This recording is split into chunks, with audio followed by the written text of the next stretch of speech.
ยายชมมาเบิ่งกันหมอไม่นาคน้องแตงไทยกับน้องแตงโมบอกว่าแม่อันหมอไม่นาคว่าเห็นยังฉัน หมอไม่นาคพี่น้องเดี๋ยวสิแกะให้เบิ่งว่ามันคืออีหยังพี่น้องสุขุนบ่เมียว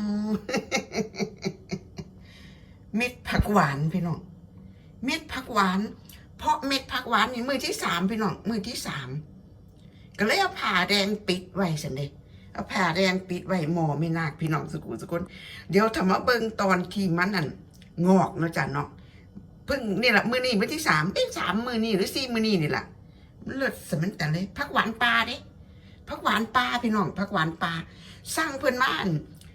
ฮอหนึ่งมันไม่อยู่6 เม็ดบัดนี้เพิ่นแถมมาให้7 เม็ดบัดนี้ยายส้มก็เลยลองเพราะมันสิเข้าหน้าหนาวแล้วเดือนหน้าก็เข้าหน้าหนาวแล้วเนาะยายส้มก็เลยลองเอามาเพาะ3 ในก่อน3 เม็ดก่อนว่ามันสิเกิดมันสิงอกบ่ซั่นเด้คันมันงอกแล้วก็สิเอาไปปักไว้ข้างนอกเนาะจ้ะมันสิเข้าหน้าหนาวแล้วย่านมันตายสมมุติว่าคันมันตายมันก็ยังสิเหลืออีกประมาณ4 เม็ดอยู่ในถุงก็สิไว้เพาะปีหน้ามันบ่ล่ะปีนี้เอาแค่3 เม็ดก่อนเนาะจ้ะเนาะถ้ามาเบิ่งเด้อตอนที่มันงอกเนาะจ้ะเนาะ